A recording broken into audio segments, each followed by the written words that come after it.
سب سے پہلے جو طارق جمیل کا عمل تولا جائے گا، سب سے پہلا عمل آپ کا میرا، سب سے پہلا عمل جو تولا جائے گا، نماز روزہ نہیں، حج نہیں، زکوٰۃ نہیں، تبلیغ نہیں، جہاد نہیں، علم نہیں، تہجد نہیں، تو کیا؟ سب سے پہلے آپ کا اپنی بیوی سے سلوک تولا جائے گا، اور سب سے پہلے بیگم کا خامن سے سلوک تولا جائے۔ وہ رابعہ بصری بھی ہے نا، وہ رابعہ بصری بھی ہے جن کی ضرب المثل بن گئی بندگی تقوی۔ پہلے یہ تولا جائے گا خامن سے کیا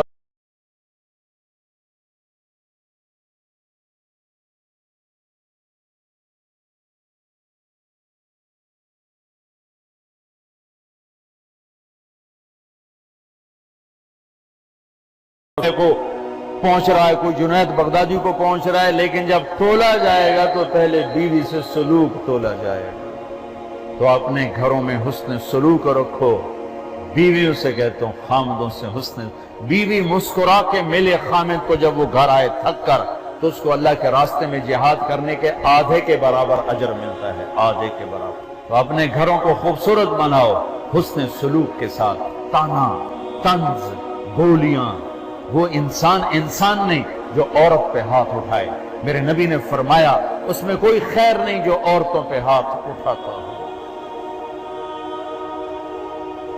آخری خطبے میں عورتوں کو حصہ دیا، بیویوں کو، خامدوں کو نہیں، عورتوں کو۔ استوصوا بالنساء خیرا، یہاں سے پیراگراف شروع ہوتا ہے اور لمبی عبارت آپ نے صرف عورتوں کے حقوق بیان فرمائے۔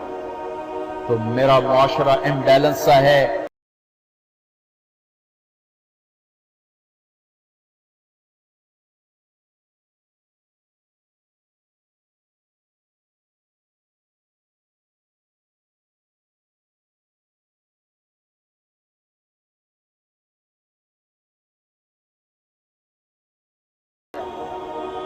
نند کا الگ جبر ہے، کہیں بچے کے ماں باپ نے گھر برباد کیا ہوا ہے، کہیں بچی کے ماں باپ نے گھر برباد کیا ہوا ہے۔ ایک بچہ میرے پاس آیا، یہ ہم میاں بیوی لڑ پڑے تھے، اب ہم ملنا چاہتے ہیں، لیکن دونوں کے والدین کہتے ہیں کبھی نہیں ملنے دیں گے، اب یہ قصہ ختم ہونا چاہیے اور ختم ہوگا، ہو گیا۔ یہ جبر، یہ ظلم، چونکہ ہمارا جوائنٹ فیملی سسٹم ہے، میں ہاتھ جوڑتا ہوں، میں کسی رشتے کو اچھالنا نہیں چاہ رہا، لیکن جو گھروں میں ہو رہا ہے میں بتا رہا ہوں۔ کہیں خامن نادان ہے، بیوی کے ساتھ بدتمیز ہے، کہیں بیوی نادان ہے، خامن کے ساتھ بدتمیز ہے، کہیں دونوں بہت اچھے ہیں لیکن خامن کے ماں باپ کا ظلم ہے، کہیں بچی کے ماں باپ کا ظلم ہے، کہیں بہن بھائیوں کا ظلم ہے۔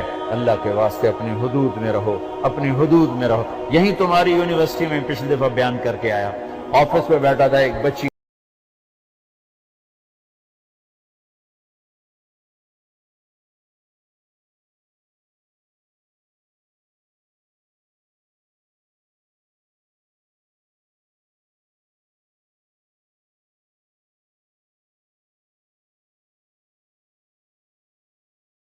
لیکن آپ متعلقہ عورتوں کے تو کبھی نہیں بیان کرتے۔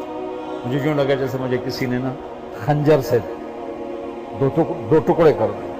آپ متعلقہ بچیوں کے بارے میں تو کبھی نہیں بولے۔ اس کے بعد سے میں نے بولنا شروع کیا تھا، میں نے کہا کیا ہوا بیٹی، آپ کو طلاق؟ جی مجھے طلاق ہو، میں طلاق یافتہ ہوں۔ کیا مسئلہ تھا؟ ان کا میرا خامن بہت اچھا تھا، ہم دونوں میاں بیوی میں بہت محبت تھی، بس میرا سسر کہتا اے مینو چنگی نہیں لگ دی انہوں طلاق دے، اے مینو چنگی نہیں لگ دی انہوں طلاق دے۔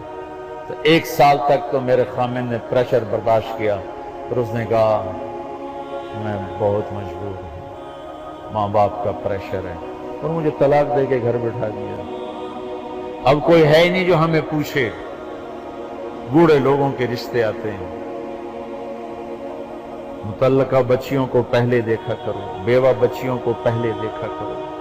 میرے نبی نے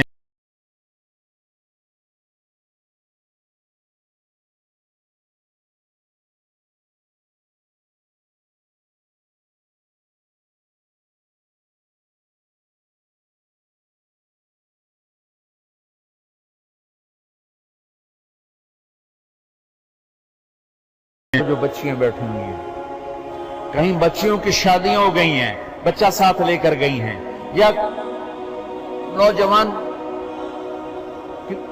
چھوٹے بچوں کے ساتھ بیوی فوت ہو جاتی ہے تو وہ دوسری شادی کرتا ہے، تو نئی ماں آتی ہے، تو ستیلے پن کے جو ظلم سنے ہیں اس نے بھی دل کو پارا پار کر کے رکھ دیا ہے۔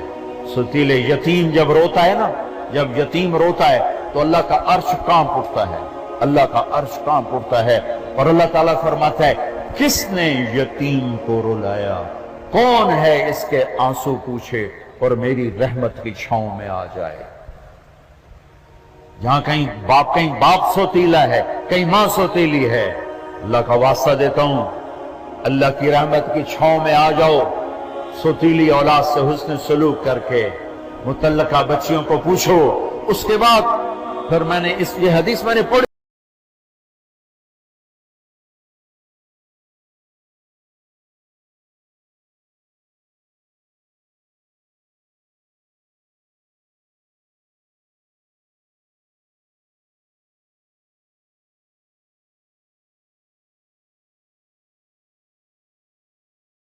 غالب کرے گا۔ یہ خوبصورت زندگی ہے، اور ایک چھوٹا سا کام سارے کر لو، بہت بڑا مجموعہ ماشاءاللہ، احباب جمع ہے، میر حال دل کہہ لے، ہاں پھر التفات دل دوستاں رہے نہ رہے۔ میں آپ سب نوجوانوں سے ایک مطالبہ کرتا ہوں، آج بیٹھے بیٹھے توبہ کر، توبہ کر، اللہ کی قسم